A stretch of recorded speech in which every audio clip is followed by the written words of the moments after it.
Inter pass అయిన students కి practical learning and industrial exposure తో 100% ప్లేస్మెంట్ ఇస్తుంది I create degree college.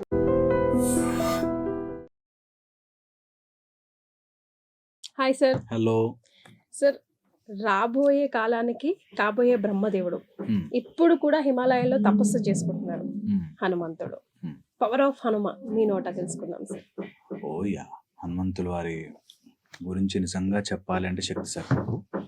But ఈ రోజుల్లో మన పిల్లలందరికీ నేర్పించాల్సిన ఇంపార్టెంట్ శక్తి హనుమాన్ శక్తి. ఓకే, మేము 3 ఎక్కువ మాట్లాడుతుంటాము. యూత్కి కానీ పిల్లలకి కానీ తెలుసుకోవాల్సింది 3 కంపల్సరీగా ఉండాలి. ఒకటి గణపతి యొక్క శక్తి, హనుమంతుల వారి శక్తి, సరస్వతీదేవి శక్తి యంగ్స్టర్స్ అందరికీ నేర్పించాలి. ఓకే, ఎందుకంటే ఆ ఏజ్లో బ్రహ్మచర్యం అంటాం 21 years వరకు. ఒక ఆ అవస్థలో ఓకే కంపల్సరీగా హనుమాన్ యొక్క శక్తి, గణపతి, హనుమాన్ అండ్ సరస్వతి శక్తి ఉండాలి. మనం ఈరోజు హనుమంతుల వారి గురించి మాట్లాడుకుంటున్నాం కాబట్టి కొన్ని ఇంపార్టెంట్ పాయింట్స్ చెప్తాను. ఓకే, ఫస్ట్ ఎప్పుడైనా మనకి హనుమాన్ చాలీసా లాంటిది ఎప్పుడైనా తీసుకుంటే బలబుద్ధి విద్యా దేహిమోహ అంటారు. ఫస్ట్ బలం ఇమ్మంటారు. ఎప్పుడైనా అబ్జర్వ్ చేశారా?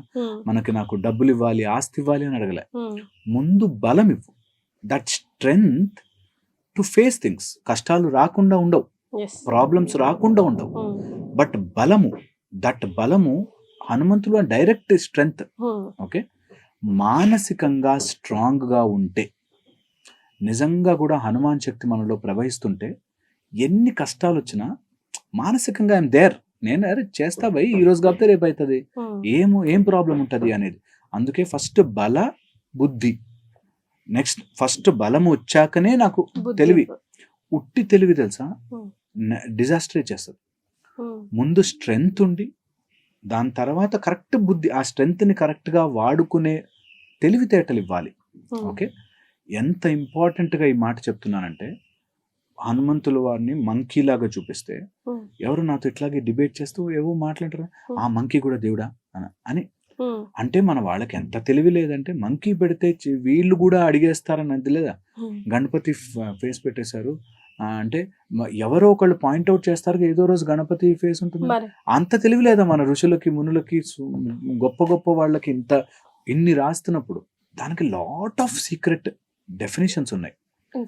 అందులో వెరీ వెరీ ఇంపార్టెంట్, మన మైండ్ మంకీ లాంటిది, జంప్ చేస్తుంటుంది అటు ఇటు. ఆ మంకీని ఎప్పుడైతే మనం హనుమంతులుగా మార్చుకుంటామో, రామనామం వచ్చాక ఒక చోట కూర్చుని రామ రామ రామ రామ రామ రామ అనుకో, ఆయన వచ్చి నిన్ను పలకరిస్తాడు అంటే అలా నిత్య. ఇప్పుడు ఈ రోజుల్లో ఎవరికైనా మంత్రం ఇవ్వండి, ఎన్నిసార్లు చేయాలి సార్ అంటే, ఎన్నిసార్లు అని లెక్క వేసుకుంటున్నారు అంటే అది మంత్రమే కాదు. మంత్రానికి లెక్క ఉండదు. ఒక 1,00,000 అక్షర 1,00,000 ఏదో చేసుకున్నా కూడా ముందు నంబర్ కౌంటింగ్ లేకుండా అలా మంత్రము లోపలికి వెళితే, అలా రామనామాన్ని రోమాల్లోనూ నింపుకున్న హనుమంతుల వారు ఫస్ట్ చేసే మనకి బ్రెయిన్ని ముందు ఆ బ్యూటిఫుల్ స్థితికి తీసుకెళ్తుంది. మైండ్, మంకీ మైండ్ నుంచి, జంప్ చేస్తున్న మంకీ మైండ్ నుంచి ప్రీఫ్రాంటల్ కార్టెక్స్ కానీ, బేజల్ గ్యాంగ్లియా కానీ, ఎమిగ్డలా కానీ అన్నిటినీ ఒక నిజంగా కూడా రామనామ మంత్రం చేస్తుంటే ఆర్ హనుమంతుల వారి ఉపాసన చేస్తుంటే గ్రే మ్యాటర్ అండ్ బ్రెయిన్ పెరుగుతున్నట్టు. గ్రే మ్యాటర్ అండ్ వైట్ మ్యాటర్లో గ్రే మ్యాటర్ పెరిగి మోర్ ఆఫ్ ఎమోషనల్ రెసిలియన్స్, ఏదైనా షాక్ వచ్చినప్పుడు, టెన్షన్ వచ్చినప్పుడు, వరి వచ్చినప్పుడు తట్టుకుంటుంది. అలాంటి స్ట్రెంగ్త్ హనుమాన్ ఉపాసనతో వస్తుంది అంటారు. పిల్లలందరికీ నేర్పించాలి. దట్ బ్రహ్మచర్యముతో నువ్వు ఒక 41 రోజులు దీక్ష చేస్తూ ఉండు. ఎప్పుడు ఛాన్స్ దొరికినా సరే 41 days పిల్లలకి హనుమాన్ చాలీసా చదువు, హనుమాన్ చుట్టూ ప్రదక్షిణ చేయి, తిరుగు 11 ప్రదక్షిణలో చేస్తూ పో. నీకు తెలియకుండానే మైండ్ లోపల ఉండే బ్యూటిఫుల్ కనెక్షన్స్ అన్నీ ఏర్పడతాయి. ఓకే, మంకీ మైండ్ని కంట్రోల్ చేయగలగడం హనుమంతుల వారి డైరెక్ట్ డెపిక్షన్ అది. దట్ నీ మైండ్ జంప్ చేస్తూ ఉంటుంది ఒకదాని నుంచి. ముందు దాన్ని కట్టి ఒక చోట కూర్చోబెట్టు. Wherever you are focused, అక్కడ దేవత ఉద్భవిస్తుంది అంటారు. దేవత అంటేనే అర్థం ద ఫోకస్డ్ ఎనర్జీ. ఒక కాన్సెక్రేటెడ్గా ఒక చోట అలా ఒక ఫోకస్ ఎనర్జీ ఉంటే అది దేవత. ఉమ్, అలాగా హనుమంతుల వారు గురించి మనం ఫోకస్డ్గా పెడితే అక్కడ ఉద్భవిస్తాడు ఆయన. ఉమ్, ఓకే, మనకి దాంట్లో కూడా రామ కాజ్ కరి వేకో ఆతర్ అని చెప్తారు హనుమాన్ చాలీసా. ఉమ్, రామ కార్యం అయితే హనుమంతుల వారు త్వరబడి చేస్తారు. ఉమ్, మన కార్యముని రామకార్యం వైపు తిప్పగలిగితే హనుమాన్ వచ్చి హెల్ప్ చేసిపోతాడు. ఉమ్, ఇది చాలా సీక్రెటివ్లీ తెలుసుకోవాలి మన మాటలన్నీ కూడా. ఉమ్. మనం యాక్చువల్గా హనుమాన్ చాలీసా అనే స్టెప్ బై స్టెప్ చేసుకున్నా కూడా బ్యూటిఫుల్ ఎపిసోడ్స్ అవుతాయి. సార్ చేద్దామా, So- అట్లా స్టార్ట్ చేద్దాం. ఓ, ఫస్ట్ లైన్ స్టార్ట్ చేశారు కదా ఎలాగా. చేద్దాం తప్పకుండా. Hmm. బట్ యాక్చువల్గా దాని బేసిస్ అర్థం చేసుకుంటే ఉమ్, రాముడి యొక్క కార్యము కోసం అయితే హనుమంతుల వారు ఎప్పుడూ సిద్ధంగా ఉంటారు. ఎప్పుడు చూడండి, మన రామాయణం అంతా చెక్ చేసుకున్నా కూడా ఒక మంకీ లాంటి మైండ్, డిసిప్లిన్డ్ శ్రీరాముడు, ఉమ్, ఒక రాక్షసుడైన రావణాసుడిని నాశనము చేయడానికి. ఉమ్, మన లోపల మైండ్ గనక కరెక్ట్గా ఫోకస్డ్గా ఉండి ఒక డిసిప్లిన్ తెచ్చుకుంటే ఉమ్, ఎలాంటి శత్రువునైనా జయించవచ్చు. ఉమ్, ఓకే, ఇవన్నీ లింక్ చేసుకోవడానికే కాదు, we can actually go deeper and see every స్టెప్లోనూ క్లియర్గా మనకి హనుమంతుల వారి ఎనర్జీ తెలుస్తూ ఉంటుంది. అందులో అనిమ మహిమ చిన్నగా అయిపోవడము పెద్దగా అవ్వడము అని అంటుంటాయి కదా. సో యాక్చువల్గా అది మన న్యూరోప్లాస్టిసిటీ, బ్రెయిన్ లోపల మన మైండ్లో ఎంత కెపాసిటీతో అయినా మనం ఆలోచించవచ్చు. ఉమ్, కొంతమంది ఎంత స్మాల్ అయిపోతుంది, చిన్న పాయింట్ కూడా వాళ్ళకి మైండ్ తీసుకెళ్ళగలుగుతారు. ఉమ్, ఓకే, సో మన మైండ్ మన కంట్రోల్లో లేకుండా అలా అయిపోతే, కొంతమంది అండి వైరస్ ఉందేమో చేతికని కడిగిందే కడిగి ఓసిడి అయిపోతారు. ఉమ్, ఓకే, ఒక ఆలోచన, ఉమ్, జస్ట్ వన్ థాట్ దట్ నా చేతికి ఏదైనా అంటిందేమో అని కడుగుతా, శానిటైజర్ వేస్తారు, కడుగుతారు. అలాగా మన మైండే ఒక పాయింట్లో కూర్చోబెట్టి కొట్టగలదు మనం. Um, that difficult is our mind. ఒకటే మైండ్ ఓ 5 నిమిషాలు చదువుకోరా అంటే కూర్చో ఎగిరిపోతూ ఉంటుంది. ఉమ్, ఓకే, ఉమ్, సో మన మైండ్ మనతో ఆడుతుంది కాబట్టి అణిమ మహిమ అనేవి చెప్తున్నారంటే, నీ మైండ్ నువ్వు ఎక్కడికి కావాలో అక్కడ కంప్రెస్ చేయి, నీ మైండ్ నువ్వు ఎప్పుడు కావాలో అప్పుడు ఓపెన్ చేయి. ఉమ్, ఇవన్నీ హనుమాన్ యొక్క ఉపాసనలో మెల్లగా సాధన చేస్తుంటే వాళ్ళకు వస్తుంది. ఉమ్. దీనికి మెయిన్ అవుట్లెట్, మెయిన్ వెంట్ మనకి బ్రహ్మచర్యముతో ఉండాలి. ఉమ్. బ్రహ్మచర్యము అంటే సార్? ఈజ్ అబ్సల్యూట్లీ మన మైండ్ అంతా ఫోకస్డ్గా ఉంటూ ఉమ్, ఒక పని ఒక కార్యం ఒకటి అనుకున్నప్పుడు మన ఎనర్జీస్ అన్ని దాని మీద ఫోకస్ చేయగలగడం.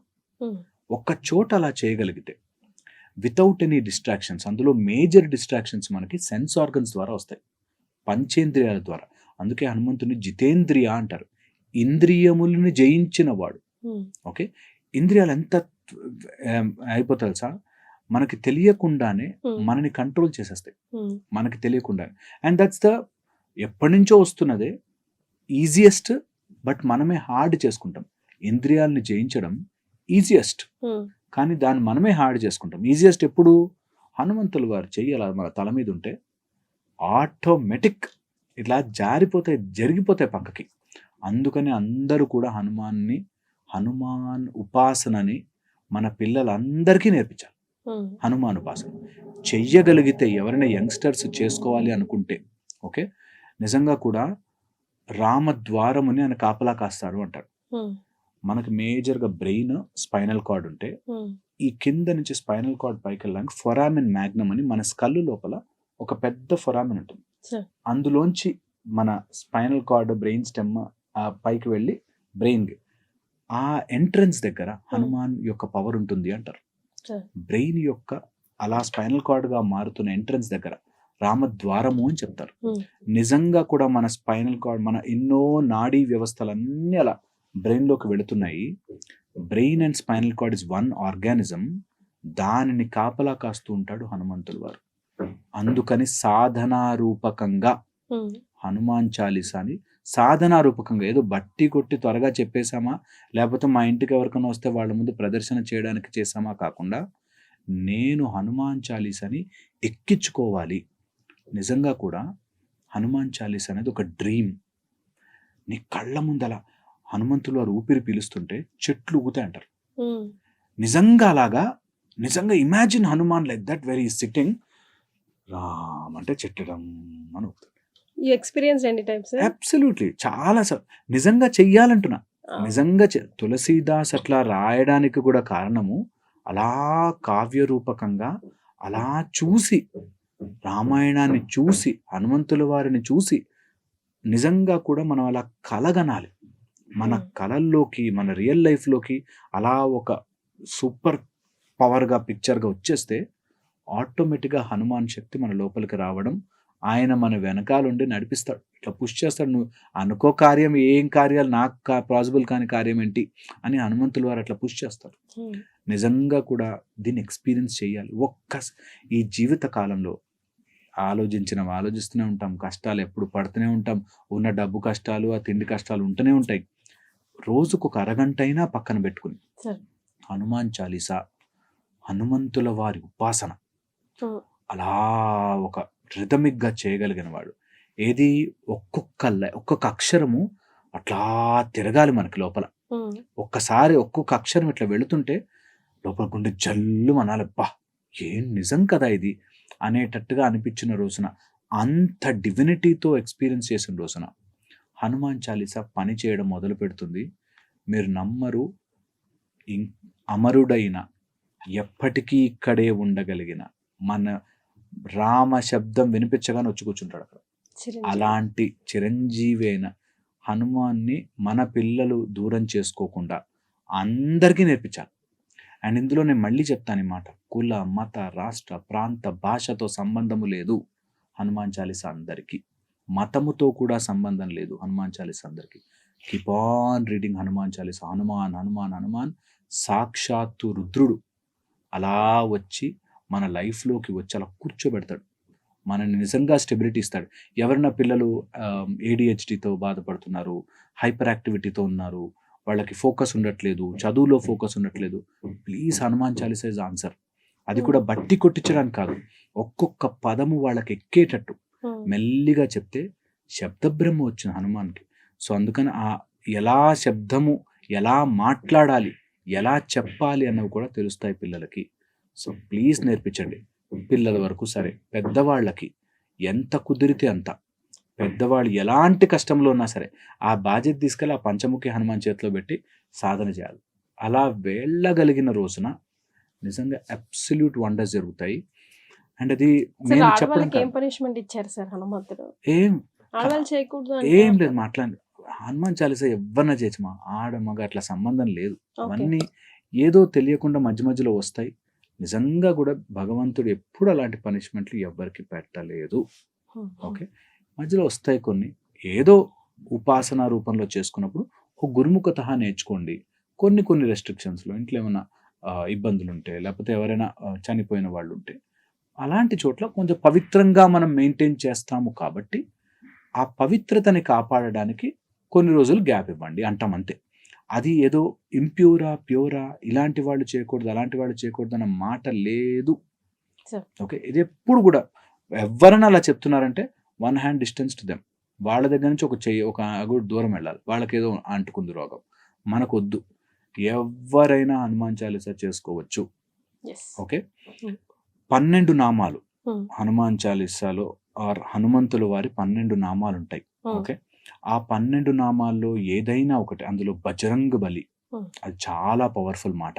ఓకే, తర్వాత వచ్చేసి హనుమంతుల వారి యొక్క శ్రీరాముడికి సంబంధించిన నామం అంటే రామ భక్తుడు, ఇలాంటి మాటలు హనుమాన్ చాలా ఇష్టం. ఓకే, తర్వాత పింగాక్షో చాలా మంచి, హనుమంతుల వారికి చాలా చాలా ఇష్టమైనది. తర్వాత సీతాదేవిని రక్షకుడిగా, సీతాదేవి దగ్గర ఆయన ఉన్నట్టుగా ఆ ఇమేజ్ కూడా, సీతాదేవి హనుమంతుల వారు అట్లా ఆ ఇమేజ్ని మైండ్లో పెట్టుకున్న శ్రీరామచంద్రుణ్ణి, సీతాదేవిని గుండెల్లో పెట్టుకున్న హనుమంతుడి ఇమేజ్ కానీ మన కళ్ళ ముందు అలా కనిపిస్తూ ఉంటాయి.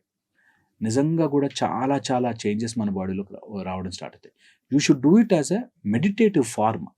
ఓకే రైట్, హనుమంతుల వారు గుండె చీల్చితే లోపల సీతలు అలా సీతాదేవి ఇంకా రాముడు అలా కనిపించే ఆ పిక్చర్ని మన కళ్ళ ముందే నిలుపుకుంటే, ఎంతో చెత్త ఆలోచిస్తాం బ్రెయిన్లో, అవన్నీ పక్కన పెట్టి శ్రీరాముడిని ఊహించుకున్న హనుమంతుల వారిని, సీతాదేవిని, గుండెల్లో ఊహించుకున్నా చాలా బ్రెయిన్లో ఎన్నో కనెక్షన్లు సెట్ అవుతాయి, న్యూరోప్లాస్టిక్ చేంజెస్ రావడం మొదలైతాయి. ఇది ఎలా చేస్తారు, నాకు ప్రూవ్ ఇట్ అంటారు చాలా మంది. అవుతుందా, ప్రూవ్ ఇట్ అని.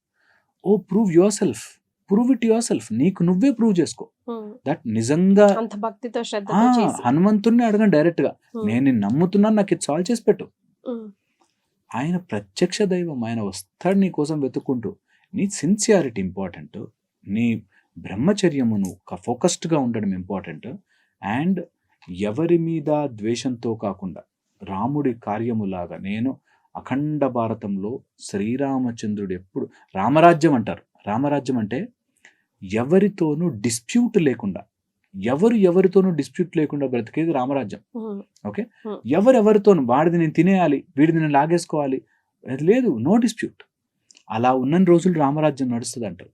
అలాంటి రాముడి యొక్క రాజ్యాన్ని నీ హార్ట్లో నిలుపుకో, that no dispute with anyone. వాడు ఎందుకు అలా ఉన్నాడు నాకెందుకు, మా వాళ్ళు ఎవడు రెస్పెక్ట్ ఇస్తే నాకెందుకు, నేను ఎందుకు దాని గురించి పాకులాడాలి, నేను ఎవరి కోసం ఆలోచించాలి, హనుమంతుల వారి కోసం ఆలోచించాలి అనేది వస్తే నో డిస్ప్యూట్ హార్ట్లో హనుమంతుల వారు వచ్చి కూర్చుంటారు.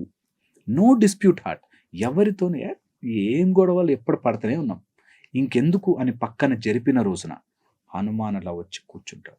ఓకే, సిరీస్ చేద్దాం మనం compulsory. And it will be వాళ్ళకి యాక్చువల్గా కూడా కొన్ని లాక్స్ ఉన్నవి, ఇప్పుడు మీరు అడిగినట్టుగా వీళ్ళు ఎందుకు చేయకూడదు, వాళ్ళు ఎందుకు చేయకూడదు లేకుండా ఒక బ్యూటిఫుల్ మెథడాలజీ హనుమాన్. అందులో సౌర ఉపాసనలో, అంటే మేము సూర్య ఉపాసన మార్గంలో ఉండే సౌర ఉపాసనలో సూర్యుడి దగ్గర కూర్చుని ఫస్ట్ విద్యలు నేర్చుకునేది హనుమంతుల వారు. ఓకే, నేర్చుకున్నాడు. మళ్ళీ వెళ్ళి ఆయన చుట్టూ అభిముఖంగా ఇలా సూర్యుడు వెళ్తుంటే ఆపోజిట్ లో వెళ్తూ నేర్చుకున్నాడు అన్ని వేదాంగాలు. సో హనుమంతుల వారి ఉపాసన సౌర మార్గము ద్వారా నేను చెప్పే ప్రయత్నం చేస్తాను. ఇంట్రెస్ట్ ఉన్న వాళ్ళు ఖచ్చితంగా విన్ హెల్ప్ అవుతుంది. తప్పకుండా.